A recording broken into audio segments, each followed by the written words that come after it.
વાત કરીએ જ્યાં રાજ્યમાં ગરમી વચ્ચે ફરી એકવાર વરસાદની આગાહી કરાઈ છે। આજે રાજ્યમાં છૂટાછવાયા વરસાદી ઝાપટાની આગાહી કરવામાં આવી છે।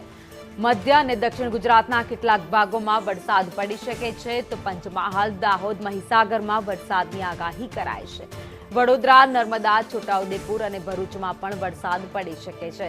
તો આ તરફ દક્ષિણ ગુજરાતની વાત કરીએ, સુરત, ડાંગ, તાપી, નવસારીમાં વરસાદ વરસે તેવી આગાહી કરાઈ છે। વલસાડ, રાજકોટ, અમરેલીમાં પણ વરસાદ પડી શકે તો ભાવનગર, ગીર સોમનાથમાં પણ છૂટોછવાયો વરસાદ વરસી શકે છે। વરસાદની આગાહી આવતીકાલથી રાજ્યમાં ભારે વરસાદની આગાહી હવામાન વિભાગ દ્વારા કરવામાં આવી છે।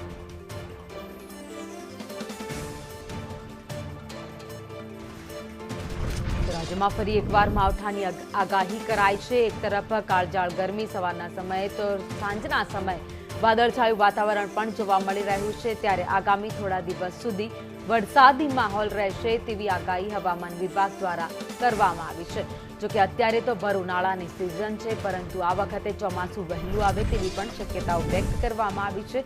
ત્યારે હાલમાં આગામી 5 થી 6 દિવસ રાજ્યના અનેક વિસ્તારોમાં છૂટોછવાયો વરસાદ પડશે તો સૌથી વધારે સૌરાષ્ટ્ર અને દક્ષિણ ગુજરાતમાં ધોધમાર વરસાદ ભારે પવન સાથે પડી શકે છે। હાલ રાજ્યમાં બેવડી ઋતુના કારણે સૌથી વધારે ખરાબ પરિસ્થિતિ ખેડૂતોની જોવા મળી રહી છે। ખેડૂતોનો જે પાક તૈયાર હતો તેને નુકસાન થયું છે।